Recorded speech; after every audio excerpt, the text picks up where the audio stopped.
তড়িৎ রসায়ন সংক্রান্ত বিষয়গুলোর যে আলোচনা আমরা ক্লাস 12-এর কেমিস্ট্রিতে করছিলাম, আজকে সেটারই একটা টপিক আমরা আলোচনা করব। সেটা হচ্ছে electromotive force of galvanic cell, অর্থাৎ যেটাকে আমরা বাংলায় বলতে পারি যে গ্যালভানীয় কোষের তড়িৎচালক বল। তো দেখো, আমরা গ্যালভানীয় সেল নিয়ে যে আলোচনাগুলো করেছি তাতে আমরা যে বিষয়গুলো দেখতে পেয়েছি তার মধ্যে গুরুত্বপূর্ণ হলো যে গ্যালভানিক সেলে বহিস্থ পরিবাহীর মধ্য দিয়ে ক্যাথোড থেকে অ্যানোডের অভিমুখে তড়িৎ প্রবাহিত হয়। অর্থাৎ তড়িৎ প্রবাহের অভিমুখটা পজিটিভ আধানগ্রস্ত ক্যাথোড থেকে নেগেটিভ আধানগ্রস্ত অ্যানোড, যেটা গ্যালভানিক সেলে যে ঘটনাটা, যে চার্জগুলো ক্যাথোড এবং অ্যানোডে থাকে আমরা দেখেছি, সেক্ষেত্রে আমরা দেখছি যে ক্যাথোড থেকে অ্যানোডের অভিমুখে তড়িৎ প্রবাহিত হচ্ছে। আমরা জানি তড়িৎ প্রবাহ যখনই ঘটে সেখানে কিন্তু কোনো না কোনো একটা বিভব প্রভেদ থাকে। দেখো, এখানে তড়িৎ প্রবাহ সঞ্চারকারী বলকে, এই যে তড়িৎ প্রবাহ ঘটছে সেই তড়িৎ প্রবাহ সঞ্চারকারী বলকে আমরা তড়িৎচালক বল বলি।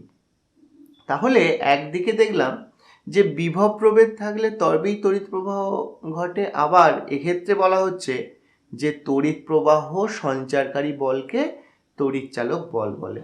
তাহলে নিশ্চয়ই বিভব প্রভেদ আর তড়িৎচালক বল যেহেতু দুটোই তড়িৎ প্রবাহ ঘটাতে সাহায্য করে, তাই তাদের মধ্যে কোনো না কোনো একটা রিলেশন আছে। সেই রিলেশনটা কি আমরা পরের পয়েন্টে দেখে নেব। মুক্ত অবস্থায়, অর্থাৎ মুক্ত বর্তনীর অবস্থায় কোনো গ্যালভানীয় কোষের তড়িৎদ্বার দুটির বিভব পার্থক্যকে ওই গ্যালভানীয় কোষের ইএমএফ অর্থাৎ ইলেকট্রোমোটিভ ফোর্স, দ্যাট ইজ তড়িৎচালক বল বলে। সুতরাং এখানে এসে আমরা দেখতে পাচ্ছি যে এখানে আমরা ইএমএফ এবং বিভব পার্থক্যের মধ্যে একটা কিন্তু রিলেশন খুঁজে পাচ্ছি। এবারে দেখো, পরের পয়েন্ট আমরা দেখে নেব ইএমএফ সংক্রান্ত। ইএমএফকে ভোল্ট ইউনিট বা এককে প্রকাশ করা হয়। তাহলে যেমন বিভব পার্থক্যকে বা বিভব প্রভেদকে, পোটেনশিয়াল ডিফারেন্সকে আমরা ভোল্ট ইউনিটে প্রকাশ করি, সিমিলারলি ইএমএফ ইলেকট্রোমোটিভ ফোর্সকেও কিন্তু আমরা ভোল্ট ইউনিটে প্রকাশ করব। এবার কতগুলো ফর্মুলা, যে ফর্মুলাগুলো আমরা এই সেল সংক্রান্ত, গ্যালভানীয় সেল সংক্রান্ত প্রবলেম করতে গেলে বারবার আমরা সেই ফর্মুলার সাহায্য নেব, সেগুলো হলো ই সেল অর্থাৎ সেলের ইএমএফ যেটা, that equals to E right hand electrode minus E left hand electrode. আমরা দেখব যে গ্যালভানীয় সেলকে রিপ্রেজেন্ট যে করা হয়, তার যে সাংকেতিক প্রকাশ করা হয় সেটা আমরা দেখেছি আগেও, যে তার আমরা সাধারণত একটা গ্যালভানীয় সেল তৈরি করতে গেলে সল্ট ব্রিজ প্রয়োজন হয়। সল্ট ব্রিজের বাঁ দিকে যে হাফ সেল থাকে তাকে আমরা অ্যানোড বলি, ডান দিকে সল্ট ব্রিজের ডান দিকে যে হাফ সেল থাকে তাকে আমরা ক্যাথোড বলি। তাহলে আমাদের এখানে যে ফর্মুলাটা সেটা হলো E right hand electrode minus left hand electrode, E cathode minus E anode. তাহলে সাংকেতিক প্রকাশ থেকে ক্যাথোড অ্যানোড নির্ণয় করা যাবে এবং আমরা দেখব যে ক্যাথোডে রিডাকশান ঘটে, তাই আমরা বলতে পারি ই বিজারণ অর্ধকোষ মাইনাস ই জারণ অর্ধকোষ, অ্যানোডে যেহেতু জারণ বিক্রিয়া সংঘটিত হয়। এবার এই যে আমরা ফর্মুলাগুলো করলাম, এগুলো যদি যে আমরা অর্ধকোষগুলো ব্যবহার করেছি তাতে প্রত্যেকটা যে উপস্থিত পদার্থগুলো আছে তাদের যদি স্ট্যান্ডার্ড স্টেটে রাখা হয়, যেমন গ্যাসীয় পদার্থ থাকলে 1 atm প্রেসারে, যদি কোনো তড়িৎ বিশ্লেষ্য থাকে তার গাঢ়ত্বকে 1 মোলার যদি রাখা হয়, তাহলে E0 অর্থাৎ তখন ই এর পরিবর্তে তখন সেটা আমরা স্ট্যান্ডার্ড স্টেট বা প্রমাণ অবস্থা ধরব এবং প্রমাণ অবস্থায় E0 cell equals to E0 right hand electrode minus E0 left hand electrode এবং ক্যাথোড অ্যানোড বা রেড মানে reduction half cell, oxidation half cell, এইভাবেও আমরা বলতে পারি। অর্থাৎ প্রমাণ অবস্থায় না হলে তখন আমরা তাকে ই সেল বলবো। সেক্ষেত্রে যেরকম ফর্মুলা আর প্রমাণ অবস্থায় হলে ফর্মুলাটা একই রকম, শুধু সেক্ষেত্রে এক্ষেত্রে আমরা প্রমাণ বলবো না, এক্ষেত্রে আমরা প্রমাণ বলবো। এবারে আমরা যে বিষয়টা আলোচনা করব সেটা হচ্ছে E0 হাফ শেল, অর্থাৎ একটা কোনো পার্টিকুলার, যে আমরা জানি যে একটা গ্যালভানীয় কোষ তৈরি করতে হলে দুটো হাফ শেল বা দুটো তড়িৎদ্বারের প্রয়োজন হয়। তাহলে সেরকম যে কোনো দুটো তড়িৎদ্বারের যদি তাদের প্রমাণ বিজারণ বিভব বা স্ট্যান্ডার্ড রিডাকশন পোটেনশিয়াল ওই তড়িৎদ্বার দুটোর জন্য দেওয়া থাকে, সেখান থেকে আমরা কোষ বিক্রিয়ায় কিভাবে নির্ণয় করব এবং একটা কোষের যে সাংকেতিক প্রকাশ সেটাই বা কী করে নির্ণয় করব, এই বিষয়টা আমরা এখন আলোচনা করব একটা প্রবলেমের মাধ্যমে। দেখো প্রবলেমটা প্রথম দেখে নাও। অর্থাৎ আমরা এখানে যে আয়রনের তড়িৎদ্বার ব্যবহার করেছি, সেই আয়রনের তড়িৎদ্বারের যে প্রমাণ বিজারণ বিভব সেটা হচ্ছে -0.44 ভোল্ট, এবং E0 Ag প্লাস Ag এটার জন্য যে তার যে এই তড়িৎদ্বারের যে প্রমাণ বিজারণ বিভব সেটা +0.80 ভোল্ট, দুটোই 298 কেলভিন উষ্ণতায় দেওয়া আছে। হলে ভোল্টীয় কোষটির, গ্যালভানীয় বা ভোল্টীয় কোষটির কোষ বিক্রিয়া এবং কোষটির সাংকেতিক প্রকাশ কী হবে তা নির্ণয় করো। এটা আমাদের এই প্রবলেমটা সাপোজ আমাদেরকে দেওয়া হয়েছে। তাহলে আমাদের এই দুটোকে নিয়ে আমাদেরকে কি করতে হবে, একটা গ্যালভানীয় শেল তৈরি করতে হবে। সবার প্রথম যেটা খেয়াল রাখতে হবে, যেটা গ্যালভানীয় কোষ তৈরি করতে হলে যে দুটো অর্ধকোষের সমন্বয়ে তৈরি হবে, তার মধ্যে যেটার স্ট্যান্ডার্ড রিডাকশন পোটেনশিয়ালের মান বেশি, দ্যাট ইজ হায়ার E0, সেটা ক্যাথোড হবে, যেটা লোয়ার E0 সেটা অ্যানোড হবে। তাহলে আমরা দেখতে পাচ্ছি যে এক্ষেত্রে Fe2 প্লাস Fe সেটার ভ্যালুটা আমরা দেখেছি -0.44 ভোল্ট, আর Ag প্লাস Ag এর যে প্রমাণ বিজারণ বিভব এই তড়িৎদ্বারের জন্য সেটা +0.80। সুতরাং এর ক্ষেত্রে যেহেতু ভ্যালুটা হাইয়ার, তাই এটা ক্যাথোড হয়েছে, এটা অ্যানোড হয়েছে। অর্থাৎ আমাদের এইটা বুঝে নেওয়ার পর কোনটা ক্যাথোড কোনটা অ্যানোড হবে, এবার এই দুটোর সমন্বয়ে আমরা সেল বা তাতে যে রিয়াকশানগুলো সংঘটিত সেদিকে আমরা এগোবো। এবারে চলে আসি কোষের সাংকেতিক প্রকাশ। আমরা জানি একটা কোষের যে সাংকেতিক প্রকাশ আমরা করি সেটা হলো সল্ট ব্রিজের বাঁ দিকে অ্যানোড বা জারণ অর্ধকোষ, বা যেটাকে আমরা লেফট হ্যান্ড ইলেকট্রোড বলি, এবং সেটাকে আমরা অ্যানোডও নাম দিয়ে থাকি। এবং সল্ট ব্রিজের ডান দিকে ক্যাথোড থাকবে। ক্যাথোড মানে সেখানে রিডাকশান, অর্থাৎ এটা বিজারণ অর্ধকোষ, এবং এটা হচ্ছে রাইট হ্যান্ড ইলেকট্রোড, এটা আমরা বলি। এবারে দেখো আমরা যে এটাকে অ্যানোড বলি, তাতে প্রথমে বিজারিত রূপ, অ্যানোডে যে রিয়াকশানটা সংঘটিত হয় তার সাপেক্ষে প্রথমে বিজারিত রূপ, তার সাপেক্ষে জারিত রূপ, আবার ক্যাথোডের যে রিয়াকশান সংঘটিত হয় তাতে প্রথমে জারিত রূপ পরে বিজারিত রূপকে লেখা হয়। এইবার লক্ষ্য করে দেখো এখানে তাহলে কি কি পরিবর্তন হয়েছে। দেখো একটা হচ্ছে Fe2 প্লাস Fe সিস্টেম, যেহেতু এটা অ্যানোড। আর একটা বিষয় খেয়াল করো, এটা অ্যানোড, Fe2 প্লাস Fe, এদের মধ্যে বিজারিত রূপ হচ্ছে আয়রন এবং জারিত রূপ হচ্ছে Fe2 প্লাস। জারিত রূপ এবং বিজারিত রূপ একটা সিস্টেমের ক্ষেত্রে, একটা অর্ধকোষের ক্ষেত্রে চিহ্নিতকরণের একটা খুব সরল নিয়ম হলো, দেখো এই দুটোর তুলনায় যদি আমরা দেখি তাহলে কিন্তু আয়রনে ইলেকট্রন তুলনামূলক বেশি আছে। তাহলে দেখো এখানে দুটো ইলেকট্রন কম আছে বলেই ক্যাটায়ন তৈরি হয়েছে। যাতে তুলনামূলক ইলেকট্রন বেশি আছে সেটাকে আমরা বিজারিত রূপ, যেখানে তুলনামূলক ইলেকট্রন কম আছে তাকে আমরা জারিত রূপ নাম দিই। সুতরাং এখানে Feটা বিজারিত রূপ, Fe2 প্লাসটা জারিত রূপ। তাহলে লেখা হবে Fe solid, Fe2 plus aqueous. অন্যদিকে লক্ষ্য করো, আরেকদিকে যেটা আমরা ক্যাথোড হিসাবে আমরা এখানে শনাক্ত করেছি সেটা Ag প্লাস Ag, অর্থাৎ বলা যেতে পারে যে এখানের মধ্যে Ag প্লাস Ag এর মধ্যে Ag প্লাসের কিন্তু তুলনামূলক ইলেকট্রন সংখ্যা কম, যেহেতু তা ক্যাটায়ন হয়েছে, তাই এটাকে আমরা বলবো যে জারিত রূপ। আর এখানে যে সিলভার তুলনামূলক ইলেকট্রন বেশি, বিজারিত রূপ। তাহলে ফাইনাল যে রিপ্রেজেন্টেশনটা হলো ক্যাথোডে সেটা হচ্ছে এজি প্লাস, জলীয় মাধ্যমে আছে, অ্যাকোয়াস মিডিয়ামে আছে ধরে নেওয়া হচ্ছে, এবং এজি সলিড। তাহলে সামগ্রিকভাবে রিপ্রেজেন্টেশনটা হলো Fe solid, Fe two plus aqueous, salt bridge, Ag plus aqueous, Ag solid. এই যে আমরা ফরমেশনটার যে মূল নিয়মটা সেটাকে ধরে এখানে এগিয়েছি। এবারে আমরা দেখে নেব ক্যাথোডে যেখানে অক্সিডেশন হচ্ছে অর্থাৎ জারণ হচ্ছে, তাহলে এফি থেকে এফি টু প্লাস, দুটো ইলেকট্রন বর্জন। সুতরাং এখানে আমরা বলতে পারবো যে অ্যানোডে এখানে জারণ বিক্রিয়া সংঘটিত হয়েছে, আর ক্যাথোড যেখানে বিজারণ বা রিডাকশন রিয়াকশন সংঘটিত হচ্ছে সেটা হলো AG plus aqueous plus electron থেকে সিলভার সলিড।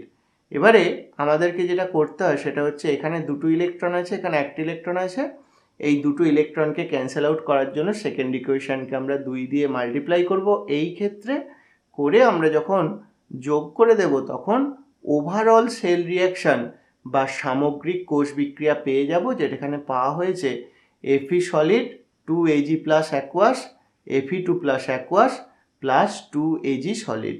তাহলে এইভাবে আমরা সামগ্রিক কোষ বিক্রিয়া এটা কিন্তু করে ফেলতে পারছি। আরও একটা বিষয় যেটা আমরা যে এক্সাম্পলটা বা প্রবলেমটা নিয়ে আলোচনা করছিলাম সেখানে আমাদের E0 সেলটা গণনা করাও কিন্তু মানে খুব সহজেই আমরা গণনা করতে পারতাম। E0 cell equals to E0 cathode minus E0 anode. Cathode হিসাবে A G plus A G system, anode হিসাবে F E two plus F E system ব্যবহৃত হয়েছে, কারণ তাতে আমরা দেখছি যে এই মানগুলো তাদের নিজ নিজ বিজারণ বিভবের মানগুলো বসালে ওভারঅল E0 সেলের ভ্যালুটা পজিটিভ আসছে। একটা কার্যকরী সেল, গ্যালভানীয় সেল গঠন করতে হলে E0 সেলের মানটা পজিটিভ আসা খুবই দরকার, এবং এই ক্ষেত্রে সেটা পজিটিভই এসেছে। একটা কথা, একটা গুরুত্বপূর্ণ কথা সব সময় খেয়াল রাখবে, ক্যাথোডে বিজারণ বিক্রিয়া সংঘটিত হয়, অ্যানোডে অ্যাকচুয়ালি জারণ বিক্রিয়া সংঘটিত হয়। কিন্তু যাই হোক না কেন ক্যাথোড বা অ্যানোডে যে বিজারণ বা জারণ যথাক্রমে সংঘটিত হয়েছে সেগুলো সংঘটিত হলেও যখন আমরা E0 সেল এর গণনা করব বা যদি ডিরেক্টলি ই সেলেরও গণনা করি সেক্ষেত্রে কিন্তু উভয় যে অর্ধকোষ তাদের কিন্তু স্ট্যান্ডার্ড রিডাকশন পোটেনশিয়াল অর্থাৎ বিজারণ বিভবকেই কিন্তু আমরা ব্যবহার করব। যদিও অ্যানোডে অ্যাকচুয়ালি জারণ বিক্রিয়া সংঘটিত হয়, আমরা কিন্তু এই ফর্মুলা অনুযায়ী এগোলে উভয় ক্ষেত্রেই প্রমাণ বিজারণ বিভবকেই কেবলমাত্র ব্যবহার করতে হবে। নেক্সট আমরা যেটা দেখে নেব, এবার আরও একটা টাইপের প্রবলেম দেখব যেটা আমরা গ্যালভানীয় সেল সংক্রান্ত বিষয়েই প্রযোজ্য। সেটা হলো প্রদত্ত জারণ বিজারণ বিক্রিয়া থেকে গ্যালভানীয় কোষ গঠন। অর্থাৎ একটা জারণ বিজারণ বিক্রিয়া আমাদের দেয়া রয়েছে, তার থেকে আমরা গ্যালভানীয় কোষকে গঠন করব। তো এই জাতীয় একটা প্রবলেম দেখে নেওয়া যাক, যে Zn solid plus CD cadmium 2 plus aqueous থেকে এখানে Zn2 plus aqueous plus cadmium solid, এই জারণ বিজারণ বিক্রিয়াটা দেয়া হয়েছে, এবং এখানে যেটা করতে হবে এই রেডক্স বিক্রিয়াটি যে গ্যালভানীয় কোষের জন্য প্রযোজ্য তার গঠনটা অর্থাৎ সাংকেতিক প্রকাশটা দেখাও, এরকম একটা প্রবলেম আমাদের এখানে করতে হবে। তো দেখো আমরা সবার প্রথম যে ব্যাপারটা অবজার্ভ করব ভালো করে দেখে নাও। এখানে দেখতে পাওয়া যাচ্ছে জিঙ্ক সলিড সেটা Zn2 প্লাস অ্যাকোয়াসে রূপান্তরিত হয়েছে, এবং Cd2 প্লাস সেটা দেখো ক্যাডমিয়ামে রূপান্তরিত হয়েছে। তাহলে Zn থেকে Zn2 প্লাস এটা যখন হচ্ছে তখন দেখো এটা কিন্তু প্রকৃতপক্ষে জারণ বিক্রিয়া, কারণ রিয়াকশানটা হলো Zn সলিড থেকে Zn2 plus aqueous plus 2 electron. সুতরাং এটা জারণ আমরা জানি অ্যানোডে সংঘটিত হয়। আবার উল্টো দিকে দেখো Cd2 প্লাস থেকে Cd অর্থাৎ ক্যাডমিয়াম হয়েছে, তাহলে এখানে রিয়াকশানটা হয়েছে Cd2 plus aqueous plus 2 electron থেকে ক্যাডমিয়াম, যেটা সলিড ফর্মে হয়েছে। এটা রিডাকশান অর্থাৎ বিজারণ, তার মানে এইটা হচ্ছে ক্যাথোড হিসাবে এই অর্ধকোষটা ক্যাথোড হিসাবে আচরণ করবে। সুতরাং জিঙ্কের তড়িৎদ্বার অ্যানোড, ক্যাডমিয়াম তড়িৎদ্বার ক্যাথোড হিসেবে এক্ষেত্রে আচরণ করবে। নেক্সট লক্ষ্য করো, আবারও আমরা যে গ্যালভানীয় কোষের যে তৈরির যে মেন ফ্রেমটা বা আমরা যে তার সংকেতটা লিখি, তাতে সল্ট ব্রিজের বাঁদিকে অ্যানোড, সেখানে reduced form, oxidised form, cathode, oxidised form, reduced form, এভাবে প্রকাশ করতে হবে। দেখো প্রথম অ্যানোডে আসি, অ্যানোডে রিডিউসড ফর্ম, জিঙ্কে তুলনামূলক ইলেকট্রন বেশি, তাই জিঙ্ক শুরু হলো।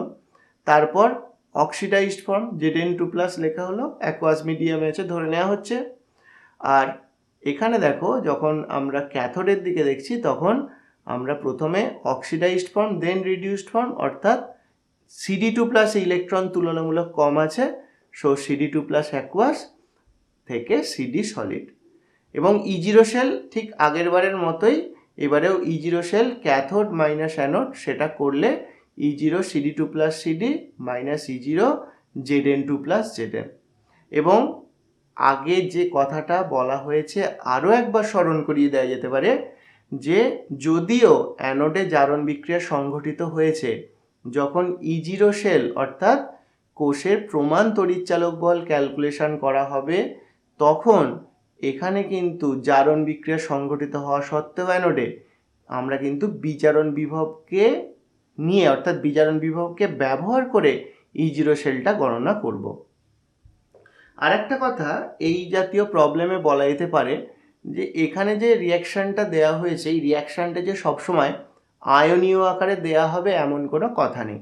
এই রিয়াকশানটা কিন্তু মানে অণু আকারে, অণু যদিও অণু কথাটা এগুলো যেহেতু মূলত আয়নীয় যৌগ তাদের জন্য প্রযোজ্য নয়, তবুও আমরা যেগুলোকে আমরা আয়নীয় যৌগে অনেক সময় একটা ইউনিট হিসাবে, টোটাল ইউনিট হিসাবে প্রকাশ করে আমরা যে সংকেত লিখি, সেইভাবে যদি প্রকাশ করা থাকে, প্রথম আমাদেরকে যেটা করতে হবে সেটা হচ্ছে এটাকে আয়নীয় আকারে লিখে নিতে হবে।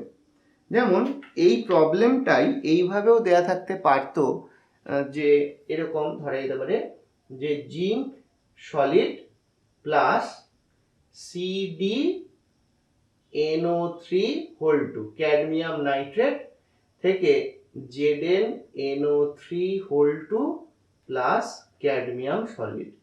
অর্থাৎ মূল যে সমীকরণটা সেটা এইভাবেও দেওয়া থাকতে পারতো, আমাদেরকে সেখানে বুঝে নিতে হবে যে এখানে Cd থেকে Cd2+ আয়ন উৎপন্ন হয়, আর এদিকে ZnNO3 থেকে NO3(2) থেকে Zn2+ আয়ন উৎপন্ন হয়। তাহলে আমাদের এখানে সলিড, এখানে Cd2+, এখানে Zn2+, এখানে ক্যাডমিয়াম, এইভাবে রিয়াকশানটা লিখে তারপর ক্যাথোড অ্যানোড রিয়াকশান তার জন্য নির্ণয় করে আমরা তারপর এগোতাম। সুতরাং আমরা দেখতে পাচ্ছি যে এইভাবে একটা কোনো জারণ বিজারণ বিক্রিয়া যদি প্রদত্ত দেওয়া থাকে অর্থাৎ দেওয়া থাকে, তাহলে আমরা তার থেকে একটা গ্যালভানীয় কোষের গঠন খুব সহজেই করে দিতে পারি। নেক্সট আমরা যেটা আলোচনা করব সেটা হচ্ছে সঠিক গ্যালভানীয় কোষের শনাক্তকরণ। অর্থাৎ একটা গ্যালভানীয় কোষ যেটা ফর্মেশন করা হয়েছে, সেই ফর্মেশনটা ঠিকঠাক আছে কিনা সেটা আমরা কতগুলো ডেটা বা তথ্যকে দেখে বলে দিতে পারবো। তো সেগুলো কি পদ্ধতিটা আমরা পরপর দেখে নেব। প্রথমেই যে গ্যালভানীয় শেলটা দেয়া হয়েছে তার সাপেক্ষে E0 cell, that is E0 right minus E0 left, এই ফর্মুলা অনুযায়ী সেটা নির্ণয় করে নিতে হবে।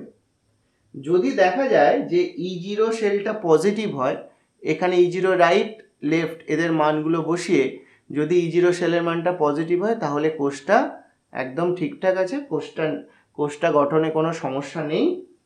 কিন্তু যদি দেখা যায় যে E0 শেল নেগেটিভ হয়, তবে কোষটির সাংকেতিক প্রকাশ ত্রুটিপূর্ণ সাংকেতিক প্রকাশ মানে এক্ষেত্রে কিন্তু কোষ বিক্রিয়াটা যেভাবে শেলটাকে রিপ্রেজেন্ট করা হয়েছে তার সেই অনুযায়ী কোষ বিক্রিয়াটা স্বতঃস্ফূর্ত হবে না। অর্থাৎ স্বতঃস্ফূর্ত কোষ বিক্রিয়া যদি না হয়, সেক্ষেত্রে আমরা কিন্তু ওই সংকেত অনুযায়ী আমরা কিন্তু ওখান থেকে কোনো ইলেকট্রিক্যাল এনার্জিও কিন্তু পাবো না।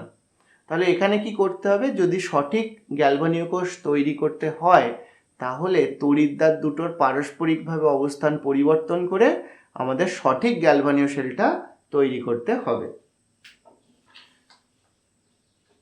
নির্ভুল কোষের কোষ বিক্রিয়া স্বতঃস্ফূর্ত হয়। এটা আগেই আমরা আলোচনা করলাম যে স্বতঃস্ফূর্ত কোষ বিক্রিয়া তখনই হবে যদি সেলটা ঠিকঠাকভাবে গঠিত হয়, না হলে অস্বতঃস্ফূর্ত হবে। এবারে চলে আসি একটা প্রবলেম সম্পর্কে। দেখো এখানে বলা হয়েছে যে নিচের বিক্রিয়াটি স্বতঃস্ফূর্ত কিনা যুক্তিসহ শনাক্ত করো। দেখো এবং সেখানে যেটা এখানে প্রবলেমটা দেওয়া হয়েছে 2Fe2 প্লাস SN4 প্লাস থেকে SN2 প্লাস 2Fe3 তাহলে এরকম একটা রিয়াকশন দেওয়া হয়েছে এবং এখানে দুটো অর্ধকোষ যেগুলো এখানে আছে তাদের প্রমাণ বিজারণ বিভবের মানগুলো দেওয়া আছে। E0 Fe3 Fe2 এর ভ্যালুটা প্লাস 0.77 ভোল্ট এবং E0 SN4 SN2 equals to plus 0.15 volt. তাহলে আমরা যেভাবে আগেও দেখেছি যে এটা যেহেতু একটা ওভারঅল সেল রিয়াকশন দেওয়া আছে, সুতরাং এর সাপেক্ষে প্রথম আমরা যে গ্যালভানীয় সেলটা একবার গঠন করে দেখব বা E0 সেলটা গণনা করে দেখব যে এই যে আমাদের এখানে যে ইকুয়েশনটা দেয়া হয়েছে সেটা যে গ্যালভানীয় কোষের জন্য প্রযোজ্য সেটা স্বতঃস্ফূর্ত কিনা বা সেই গ্যালভানীয় কোষটা ঠিকঠাক রিপ্রেজেন্ট করা হয়েছে কিনা, হবে কিনা দেখা যাক। তাহলে প্রথমেই যেটা করা হয়েছে Fe2 থেকে Fe3 প্লাস 2 ইলেকট্রন আর SN4 দুটো ইলেকট্রন টেক আপ করে SN2-তে রূপান্তরিত হয়েছে, সেটা এখানে দেখানো আছে। এদিকে যেটা দেখানো হয়েছিল Fe2 থেকে Fe3 যেটা যেখানে জারণ অর্থাৎ সেটা অ্যানোড আর এখানে বিজারণ ঘটছে, সুতরাং এটা হয়ে যাচ্ছে ক্যাথোড। ইলেকট্রন যাতে ক্যান্সেল আউট হয় তাই প্রথমটা সবগুলোই 2 বসানো হয়েছে। এই দুটোকে যদি আমরা টোটাল করে দিই তখনই আমরা এই ইকুয়েশনটা পেয়ে যাই। যাই হোক, তাহলে আমরা দেখলাম যে E0 cell equals to E0 cathode minus E0 anode. তাতে যে মানগুলো, যে প্রদত্ত মানগুলো যেগুলো আমাদের দেওয়া হয়েছিল সেগুলো এখানে বসানো হলো এবং দেখা যাচ্ছে যে সেটা হয়ে যাচ্ছে নেগেটিভ। সুতরাং আমরা দেখতে পাচ্ছি যে এই কোষ বিক্রিয়াটা কিন্তু স্বতঃস্ফূর্ত নয়। স্বতঃস্ফূর্ত কোষ বিক্রিয়া নয় মানে এই রিয়াকশানের সাপেক্ষে যে আমরা যে গ্যালভানীয় কোষটা আমরা ফর্ম করতে পারি, যদিও এই বিক্রিয়াটি স্বতঃস্ফূর্ত নয় তবুও আমরা এর সাপেক্ষে একটা গ্যালভানীয় কোষ ফর্মেশন করতে পারি, যে ফর্মটা আমরা আগেও দেখেছি তার সাহায্য নিয়ে। অর্থাৎ প্রথমে রিডিউসড ফর্ম, দেন অক্সিডাইজড ফর্ম, দেন রিডিউসড ফর্ম, এটা অ্যানোডে, এটা ক্যাথোডে। সুতরাং এখানে আমরা লিখতে পারতাম Fe2 Fe3 SN4 SN2 এই যে আমরা দেখেছি Fe2 থেকে Fe3 সেটা এখানে অ্যানোড ফর্মেশন হয়েছে, অ্যানোড, আর SN4 থেকে SN2 এটা ক্যাথোড ফর্মেশন হয়েছে। কিন্তু আমরা দেখেই নিতে পাচ্ছি যে এটা কিন্তু একটা স্বতঃস্ফূর্ত কোষ বিক্রিয়া দেয় না। সুতরাং এইভাবে রিপ্রেজেন্ট করলেও এটা কিন্তু সঠিক গ্যালভানীয় সেল কিন্তু আমাদের দিচ্ছে না। তাহলে এখানে কি ঘটালে তবে এটা স্বতঃস্ফূর্ত হবে? প্রথম কথা, এখানে যে কোষ বিক্রিয়াটা দেয়া হয়েছে যেহেতু সেটা স্বতঃস্ফূর্ত নয়, তাহলে তার বিপরীত বিক্রিয়াটা দেখে নাও। এখানে যে এই কোষ বিক্রিয়াটা দেওয়া হয়েছিল যেহেতু সেটা স্বতঃস্ফূর্ত নয়, তার বিপরীত বিক্রিয়াটা স্বতঃস্ফূর্ত হবে। অর্থাৎ SN2 প্লাস 2Fe3 থেকে 2Fe2 প্লাস SN4 এই বিক্রিয়াটা তার মানে স্বতঃস্ফূর্ত হবে। তাহলে এটা যদি আমাদের বিক্রিয়াটা হয় তাহলে এর সাপেক্ষে আমরা এই দুটো হাফ সেলকে নিয়ে যে সঠিক গ্যালভানীয় সেলটা আমরা ফর্ম করব সেটা তাহলে এরকম হবে SN2 থেকে SN4 অর্থাৎ এদিকটা অ্যানোড হলো এবং তারপর মাঝে সল্ট ব্রিজ, এবং এদিকে যেটা দেখব Fe3 থেকে Fe2 তাহলে এইভাবে আমরা অ্যাকচুয়াল বা সঠিক যে গ্যালভানীয় কোষটা সেটাকে আমরা ফর্ম করতে পারবো। সুতরাং একটা যদি কোনো গ্যালভানীয় কোষের তার কোষ বিক্রিয়াটাই হোক কি তার রিপ্রেজেন্টেশনটাই হোক, সেটা সঠিক না থাকে, স্বতঃস্ফূর্ত কোষ বিক্রিয়া না হয়, সেক্ষেত্রেও কিন্তু আমরা সেগুলো এই যে ক্যাথোড এবং অ্যানোডটাকে চেঞ্জ করে আমরা কিন্তু সেটাকে সঠিক গ্যালভানীয় কোষে রূপান্তরিত করতে পারি, যেটা স্বতঃস্ফূর্ত বিক্রিয়ার মাধ্যমে তড়িৎ শক্তি প্রদান করবে।